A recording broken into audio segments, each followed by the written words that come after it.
नमस्ते भाइ बहिनीहरू। आज हामी हिपेस टपिक अन्तर्गत अभ्यास गर्ने क्रममा एउटा सामान्य क्वेसन, तर यो क्वेसन महत्त्वपूर्ण हुन सक्छ। थाओमचुङ मिचुल छिन्फु पनि मान्नुन गसु खुरुसिप्सियो। तल दिएको अन्डरलाइन गरिएका मध्ये कुन चाहिँ शुद्ध छ त्यो छान्नुहोस्। यो क्वेसन पढ्नुभन्दा पहिला तपाईहरुले ग्रामेटिकल विषयमा एकदमै ध्यान दिनुपर्छ। जस्तै सब्जेक्ट पार्टिकलमा उन्नुनको प्रयोग, इगाको प्रयोग, उलरुलको प्रयोग, ग्वा वा राङ इराङको प्रयोग यी आदि हुने गर्छ। अनि एसको प्रयोग हुने गर्छ। र यो एउटा सब्जेक्ट पार्टिकलमा जोड्दाखेरि कुन नियम लागू हुन्छ भन्ने विषयमा अत्यन्तै ध्यान दिनुपर्छ। नम्बर 2, एउटा नाउनमा कुन भर्बहरू मिल्छ या मिल्दैन त्यो राम्रोसँग याद हुनुपर्छ। साथै एउटा भर्बमा भिएसटीमा प्रत्ययहरू जोडेर कसरी क्रियापद बनाइन्छ त्यो विशेष गरेर प्रेजेन्ट टेन्स, पास्ट टेन्ससँग सम्बन्धित छ। ती कुराहरूको राम्रोसँग ध्यान दिनुभयो भने यहाँले सहजैसँग यो क्वेसनहरू सल्भ गर्न सक्नुहुन्छ। जस्तै आज हामी सहज तरिकाको यस्ता विभिन्न पार्टिकलहरूको प्रयोग पढौँ, साथै अन्य भर्बहरू पनि प्रयोग गर्ने विधिहरू पढौँ। आज 2083 साल भदौ महिनाको 4 गते बिहीबार। मैले भनेको छु बिहीबार र शुक्रबार हामी अरू नै प्र्याक्टिस गर्छौँ भने आइतबारदेखि बुधबारसम्म पाठ अन्तर्गतका कुराहरू अभ्यास गर्नेछौँ, च्याप्टर वाइज भन्नाले। जस्तै उन्नुनको प्रयोग, सब्जेक्ट पार्टिकलमा उन्नुनको प्रयोग। सब्जेक्ट पार्टिकलको रूपमा उन्नुनको प्रयोग कसरी प्रयोग गरिन्छ हेरौँ। जस्तै मैले यहाँ लेख्न बिलेछु, यो बुझ्नु पर्यो कि यदि सब्जेक्ट चाहिँ भवेलमा कन्सोनेन्टमा इन्डिङ भयो भने उन जोडिन्छ, भवेलमा इन्डिङ भयो भने नुन जोडिन्छ। तपाईले सजिलै बुझ्नुहुन्छ यो। र छे को पछाडि उन नुन जोड्न पाइँदैन, छेनुन छेउन हुँदैन। अब हेरौँ, कन्सोनेन्ट भनेको फाछिम भएको, भवेल भनेको फाछिम नभएको। जस्तै हेर्नुहोस् त यहाँ छ उन, छ नुन, छे नुन, छे उन। के फरक पाउनु भयो? कुन वाक्य चाहिँ शुद्ध छ? आन्सर हो कति? हेर्नुहोस् त, छ उन, छ नुन, छे उनुन, छे उन। कुन शुद्ध छ भन्नुहोस् त? यस, आन्सर हो 2। छ नुन हाक्सेङी हो, छ भवेलमा इन्डिङ भयो, त्यसैले हामीले नुन जोडियो। र छेको पछाडि नुन जोड्न पाइँदैन, छेको पछाडि उन जोड्न पाइँदैन।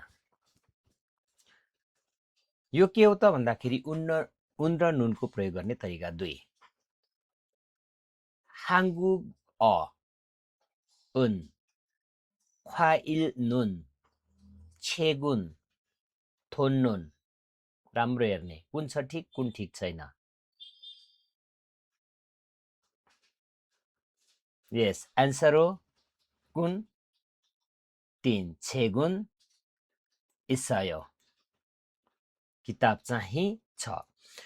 अब मैले यही सब्जेक्ट पार्टिकललाई फेरि शुद्ध राखेर म भर्ब प्रयोग गर्दैछु। भर्बलाई उचित तरिकाले क्रियापद बनाएको छ या छैन भन्ने कुराहरू बुझ्नुपर्छ।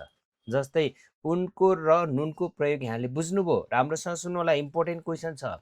उन कन्सोनेन्टमा प्रयोग गरियो, नुन भवेलमा प्रयोग गरियो भने थप्ता, छुप्ता, तातु, थादा र सियोन हादालाई हामीले कसरी क्रियापदमा लैजान्छौँ त्यो कुराहरू तपाईहरुले सम्झेर यहाँ अन्डरलाइन गरेको यस ठिक छ या छैन भन्ने कुराहरू गर्नुपर्छ। जस्तै यरुमुन, ख्यौरुन, फोमुन, खाउरुन।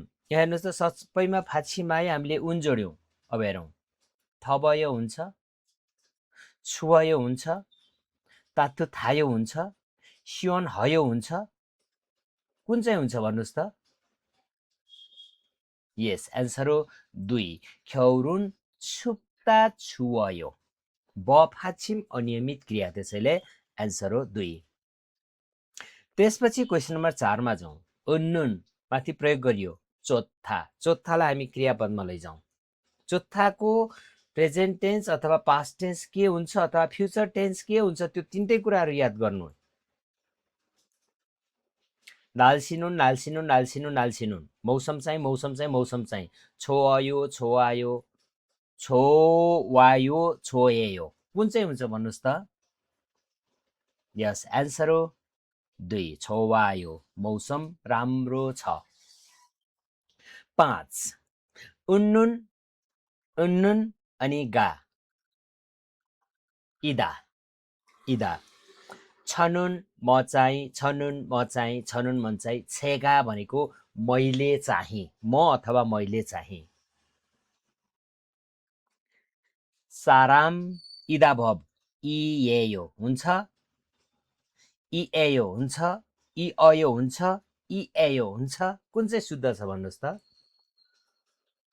ग्रामेटिकल साराम इएयोमा कुन चाहिँ शुद्ध छ यस एन्सर हो 2 छनु नेपाल साराम इएयो म नेपाली मान्छे हुँ अब यसपछि हामी 2 मा आइपुग्यौं सब्जेक्ट पार्टिकलमा इ र गाको प्रयोग कन्सोनेन्ट फाक्षिममा हामी फाक्षिममा इ प्रयोग गर्छौं कन्सोनेन्टमा प्रयोग गर्छौं भने गा चाहिँ केमा प्रयोग गर्छौं भवेलमा प्रयोग गर्छौं यस हो भने अनि छ प्लस गा छेगा हुन्छ तर छ गा र छै हुँदैन छ र गाको कम्बाइन भएर हामी छेगा बनाउन सक्छौं तर छ गा भनेर लेख्न पाइदैन छिङ्गुगा मानायो छिङ्गु इ मानायो थोङ्न्यो उन मानायो खाजोग्नुन मानायो हामीले इ र गा मात्रै प्रयोग गर्दैछौँ उन र नुन पनि आएको छ त्यो उन र नुनको नियम हामीले पढिसकेका छौँ अब इ र गा कुन शुद्ध छ छिङ्गुगा मानायो एन्सर कति 1 7 नम्बर छेगी इसयो छेगा इसयो थोन्नोन इसयो मोजा उन इसयो कुन ठीक छ यस एन्सर हो 7 को 1 छेगी इसयो फाक्षिमायो हामीले इ जोड्यौं छेगमा फाक्षिममा गा राख्न पाइँदैन थोनको पछाडि उन भएको भए हुन्थ्यो मोजाको पछाडि नुन भएको भए हुन्थ्यो एन्सर कति 1 क्वेशन नम्बर 8 साग्वागा मासिसयो साग्वा इ मासिसयो साग्वा उन मासिसयो साग्वा ख्वाइ नुन मासिसयो हेर्ने अनि एन्सर दिने कति नम्बर यस एन्सर हो 1 साग्वागा मासिसयो स्याउ मिठो छ फाक्षिम छैन भवेलमा एन्डिङ हो त्यसैले हामीले गा जोड्यौं मासिसय सबै ठिक छ अब यहाँ अलिकति अप्ठ्यारो आयो मुगप्ता इगा मुगप्ता अघि हामीले पढ्यौं इ फाइनल कन्सोनेन्ट फाइनल आएमा इ जोड्छौं भवेल आएमा गा जोड्छौं मुगप्तालाई अब हामीले क्रियापदमा लानु पर्यो मुगप्ता के हो ब फाक्षिम अनियमित क्रिया हो कुन टेन्ससँग प्रेजेन्ट पास्ट फ्युचर टेन्सहरुसँग अब हेरौं त एन्सर कुन हो त मुगप्ता मात्रै हेर्ने यता दाहिने नहेर्ने यता सब ठिक छ मुगबयो मुगवयो मुगाभयो मुगवायो कुन ठिक छ भन्नुस् त यरबुन यस एन्सर हो मुगवयो किन बफाक्षिम हामीले प्रेजेन्ट टेन्स बनायौं प्रेजेन्ट टेन्सको क्रियापद बनायौं त्यसैले असँग अनियमित भएर हामीले उ थपेर व बनायौं मुगवयो आन्सर हो 2 क्वेशन नम्बर 3 उल र रुलको प्रयोग के रे उल र रुलको प्रयोग अब उल र रुल भन्न साथ सुन्नुस् उल र रुल भन्न साथ अब्जेक्ट पार्टिकलमा जोडिन्छ विशेष गरेर व्यक्ति विशेषहरू सब्जेक्ट पार्टिकलमा प्रयोग गरिन्छ भने चीजबीज थिंग्स अन्य विभिन्न वस्तुहरूलाई के त अब्जेक्ट पार्टिकलको रूपमा प्रयोग गरिन्छ तर सबै कुराहरूलाई अब्जेक्ट पार्टिकलमा पनि प्रयोग गरिँदैन अब्जेक्टमा प्रयोग गरिँदैन भन्नाले सरी माफ गर्नुहोला र अब्जेक्टको पछाडि हामी उल रुल जोड्छौं भवेल भयो भने रुल कन्सोनेन्ट भयो भने उल जस्तै फाप पनि त नाउन हो नि तर के हो चीजबीज अन्तर्गत पर्छ ख्वाइल पनि त नाउन हो नि तर के हो त चीजबीज अन्तर्गत पर्छ खोगी पनि त नाउन हो नि सब्जेक्टमा प्रयोग गर्नु पर्थ्यो नि तर के हो त यी सबै मान्छेले प्रयोग गर्ने कुरा भएकोले गर्दा यसलाई हामीले नाउन भए तापनि अब्जेक्टको रूपमा प्रयोग गर्छौं सजिलो छ नियम फाबुल मगयो एन्सर कति नम्बर 1 नम्बर किन फाक्षिम आयो अनि उल जोडियो फाब्रुल हुँदैन ख्वाइल रुल हुँदैन, खोगी उल हुँदैन। आन्सर कति? 1। 11। अब 11 को हाङ्गुगउल छेगरुल यङहाउल कुन चाहिँ हुन्छ? एस। आन्सर हो 1 हाङ्गुगरुल खोङ्बु हेयो। 12 मुलरुल मुरुल सुसुउल सुरुल। आन्सर कुन हो? यस, आन्सर हो 2 मुरुल मास्यो। तपाईलाई थाहा भइसक्यो भवेलमा जोड्ने कि कन्सोनेन्टमा जोड्ने, यो कुरा सजिलो छ। अब 13 मा जाउँ हामी। यङवा उल हुन्छ कि हुँदैन? यङवारुल हुन्छ कि हुँदैन? खुरिमरुल हुन्छ कि हुन्न? सरिउल हुन्छ कि हुन्न? यो मात्रै याद गर्ने। आन्सर कति? यस, आन्सर हो 2 यङवारुल फायो फिल्म हेर्छु। अब अलिकति गाह्रो आयो। उल्द्रुलको प्रयोग अनि इक्ता भवलाई हामी क्रियापदमा लाने, यो ठिक छ या छैन त्यो कुराहरू राम्रो हेर्ने। तपाईले माथि नियम पढिसक्नुभयो। उल कन्सोनेन्टमा, रुल भवेलमा।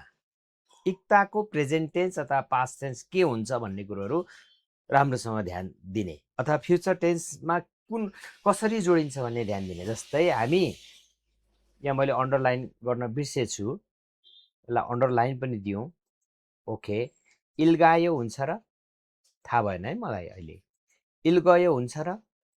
थाहा भएन है मलाई। इल्घेयो हुन्छ र? अर्को के त इल्कोयो। यो है सरी, यहाँ मैले यो हुन्छ इल्गियो। ओके, आन्सर कुन हो त? आन्सर हो 2 छेगुल इल्गयो। किताब पढ्छु। हामी च्याप्टर 4 मा आइपुग्यौं। ग्वा र वाको प्रयोग। ग्वा र वाको अर्थ के हो? र अनि सँग, र अनि सँग। भवेल भयो भने वा, कन्सोनेन्ट भयो भने ग्वा।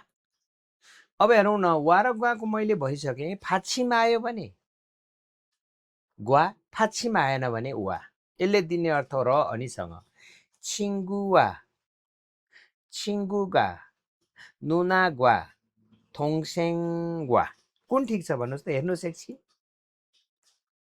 यस, आन्सर हो 1, यो वाक्य ठिक छ। 16 मा फापग्वा, फाबवा, उयुगा, पाङवा कुन वाक्य ठिक छ? अगाडिको यो अन्डरलाइन है, मैले अन्डरलाइन गर्न बिर्सेछु।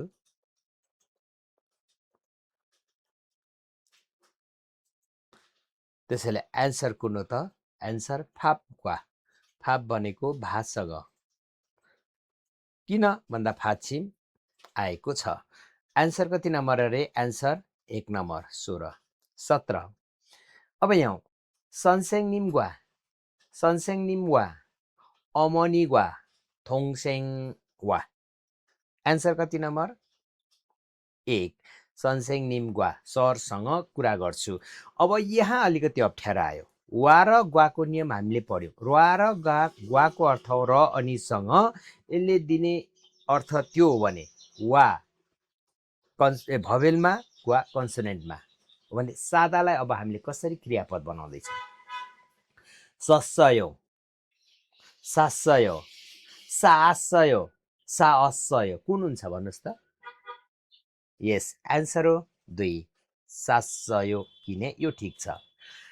अब 19 मा वा ग्वा प्लस फोदा र अनिसँग हेर्नु। फोदालाई हामीले क्रियापदमा लैजाँदैछौँ, त्यो ठिक छ या छैन त्यो हेर्ने।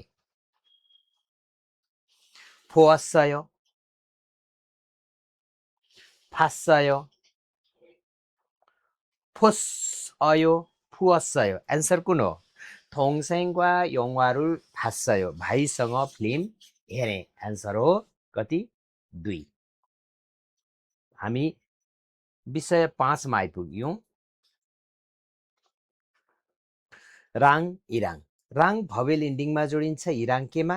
कन्सोनेन्ट एन्डिङमा। 20 छिङ्गुराङ, छिङ्गु इराङ, थोङ्न्यो इराङ,